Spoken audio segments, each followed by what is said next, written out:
Estimados oyentes y apreciados hermanos en Cristo, hoy vamos a concluir nuestra pequeña reflexión con el tema Canciones en la Noche. Y para ello vamos a leer una vez más en el libro de los Hechos, capítulo 16. Los Hechos de los Apóstoles, capítulo 16, iniciando la lectura a partir del versículo 25. Pero a medianoche, orando Pablo y Silas, cantaban himnos a Dios, y los presos los oían. Entonces sobrevino de repente un gran terremoto, de tal manera que los cimientos de la cárcel se sacudían, y al instante se abrieron todas las puertas, y las cadenas de todos se soltaron. Despertando el carcelero, y viendo abiertas las puertas de la cárcel, sacó la espada y se iba a matar, pensando que los presos habían huido. Mas Pablo clamó a gran voz diciendo: «No te hagas ningún mal, pues todos estamos aquí». Él entonces, pidiendo luz, se precipitó adentro, y temblando se postró a los pies de Pablo y de Silas. Y sacándolos les dijo: «Señores, ¿qué debo hacer para ser salvo?» Ellos dijeron: «Cree en el Señor Jesucristo, y serás salvo tú y tu casa».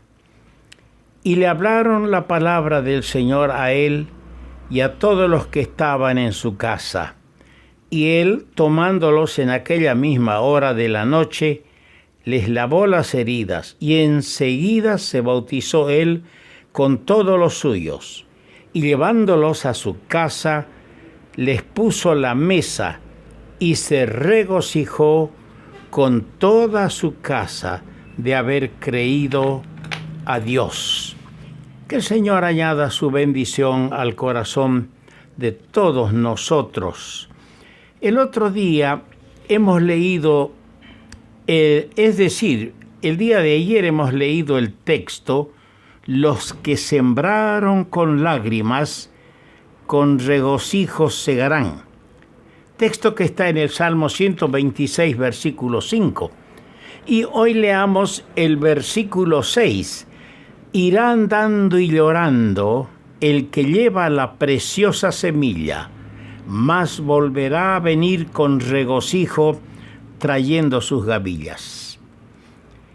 Estas palabras son un aliciente, un estímulo para aquellos siervos de Dios que con sacrificio en la urbe, en la ciudad, en las provincias o en el campo, lleva la palabra de Dios sufriendo oposición, sufriendo amenazas contra su propia vida. Es increíble. Estamos en el siglo XXI y hay amenazas a la vida de aquellos que proclaman el Evangelio.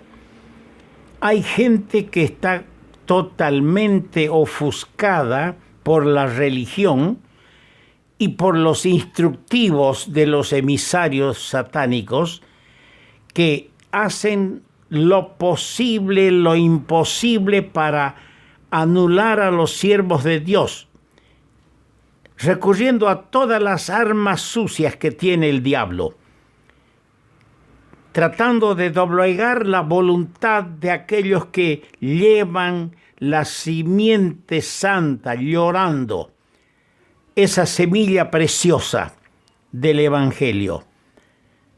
Pero qué lindo es recibir la retribución en la palabra: «Mas volverá a venir con regocijo trayendo sus gavillas». Hermano joven obrero, no te desalientes. Trabaja para el Señor a conciencia. No eres un enviado de los hombres. No eres uno que depende para tu sustento de los hombres. Me imagino que has salido a la obra del Señor, mirando al Señor, dependiendo del Señor. En el camino de la obediencia siempre va a haber dificultades, mientras en el sendero del deber cumplimos nuestras obligaciones delante del Señor. Estas palabras animan, estimulan, y lo digo con experiencia muy propia.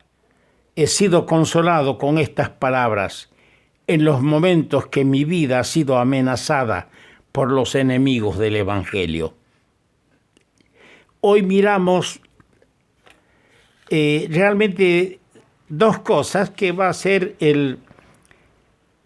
la última parte de nuestra consideración. La oposición sobresale acá. La oposición enemiga tenía que sentirse, y no puede ser de otra manera. El diablo se sintió herido, lastimado, con la luz del Evangelio que entró a Europa por la ciudad principal de la provincia de Macedonia, Filipos. Fue derrotado el diablo cuando el siervo de Dios sacó al demonio de aquella muchacha con espíritu de adivinación. Entonces el enemigo se sintió lastimado y su primer intento, fíjese que esto llama la atención, su primer intento fue de procurar neutralizar el poder del mensaje por una mezcla con cosas satánicas. Porque empezó a proclamar la muchacha, gritando tras del apóstol y sus acompañantes: estos hombres son siervos del Dios Altísimo, quienes os anuncian el camino de salvación. Ella era conocida como pitonisa, que tenía el espíritu de adivinación, y que diga estas cosas, el apóstol hubiera dicho: qué bien, nos está apoyando. No. El discernimiento espiritual y la sabiduría espiritual del apóstol Pablo inmediatamente se dio cuenta que el enemigo estaba tratando de buscar alianzas, de confundir la mentalidad de las personas con una mezcla así de bien y de mal. Pablo reconoció el peligro y en el nombre del Señor echó fuera el demonio. La alianza del o para el creyente con todo lo que es opuesto a Dios, por más que tenga una buena presentación y esté bien eticado, es más peligrosa la alianza que la abierta oposición. Mejor es un enemigo frontal declarado, que por el poder del Evangelio va a caer rendido a los pies del Señor, que una alianza que confunde a todos. Es mejor la abierta oposición. Y yo le digo esto también por experiencia, donde la gente estaba contenta, bien, qué bien, qué bien. Nunca hicieron una manifestación de fe. Estaban conformes con el conocimiento de la verdad, pero no con el amor de la verdad para ser salvos. Y esto es peligroso. Esta actitud de los siervos de enfrentarse abiertamente a la oposición, de desenmascarar a la oposición, les costó caro. Pero este precio caro también produjo canciones en la noche. Canciones en la noche. Con sus espaldas ensangrentadas y doloridas, fueron echados a la celda de más adentro. Y aquí surge una pregunta. Para eso apareció el varón macedonio aquella noche diciéndole a Pablo: pasa a Macedonia y ayúdanos. Para eso los llamó, para que le dieran látigo, para que los hirieran con varas, los castigaran y los encerraran en la cárcel, en la celda de más adentro, el calabozo de más adentro. Para eso era el llamado del varón macedonio. Si hubiesen sabido que para prestar el auxilio al varón macedonio era necesario esta experiencia tan triste, ¿habrían respondido? ¿Habrían venido? ¿Habrían ido a Macedonia? Es la pregunta que nosotros nos hacemos.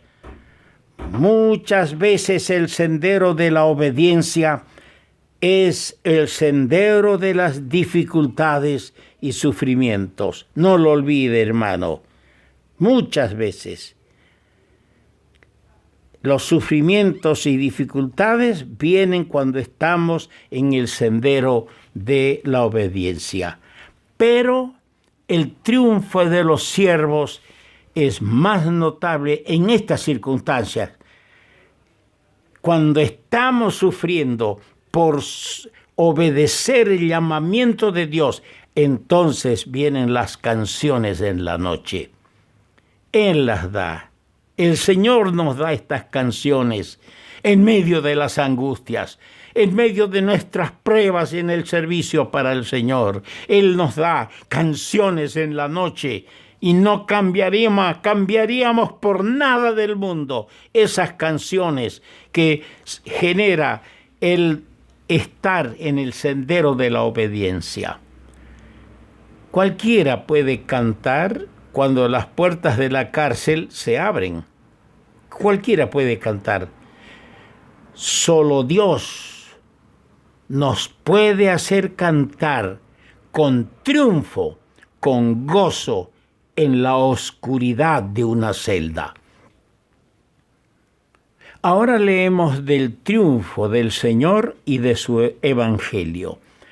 Dice que un terremoto sacudió la cárcel y despertando el carcelero se dirigió a los presos que entonaban las canciones en la noche. Señores, ¿qué debo hacer para ser salvo? He aquí el varón macedonio. El varón macedonio les había llamado y han tenido que pasar por tan variadas circunstancias, unas de gozo con la conversión de Lidia de Tiatira, la familia convertida, bautizada, otras de tristeza, de sufrimiento, flagelados en el cuerpo físico, pero con canciones en la noche. Y ahora, ¿qué debo hacer para ser salvo? Aquí está el varón macedonio. Este es el varón macedonio. Respondió Pablo, cree en el Señor Jesucristo y serás salvo, tú y tu casa. Esta sencilla palabra es la eficaz ayuda que le traen los fieles siervos del Señor a este pecador. Qué lindas las palabras, ¿no? De Romanos, la epístola del apóstol Pablo a los romanos en el capítulo 1, verso 16. No me avergüenzo del evangelio. El evangelio es poder de Dios para salvación a todo aquel que cree. El evangelio es poder de Dios. El cambio maravilloso por el poder de Dios efectuado en el carcelero aquella noche fue manifestado en su actitud hacia sus presos y era fruto de la vida nueva que operaba en él. Así empezó el veterano apóstol, una nueva obra en un nuevo continente, con sacrificio, con dolor, pero con canciones en la noche. Años después escribe al grupo de hermanos que ya se constituyeron en una iglesia en Filipo. Les escribe desde la prisión, desde la cárcel en Roma, estas palabras tan preciosas del capítulo 1, verso 3 de Filipenses. Doy gracias a mi Dios siempre que me acuerdo de vosotros. ¡Qué recuerdos! Allí en las celdas de la cárcel romana, en Roma, la metrópoli del mundo, él podía acordarse de aquella noche memorable, cuando la cárcel tembló, las puertas temblaron, porque había canciones en la noche de siervos que estaban sufriendo por su testimonio y por su lealtad en predicar el Evangelio de Jesucristo. Dios invada nuestro corazón con su palabra. Dios nos llene el corazón con ella. Que nosotros seamos sacudidos, despertados a servirle a nuestro amado Señor.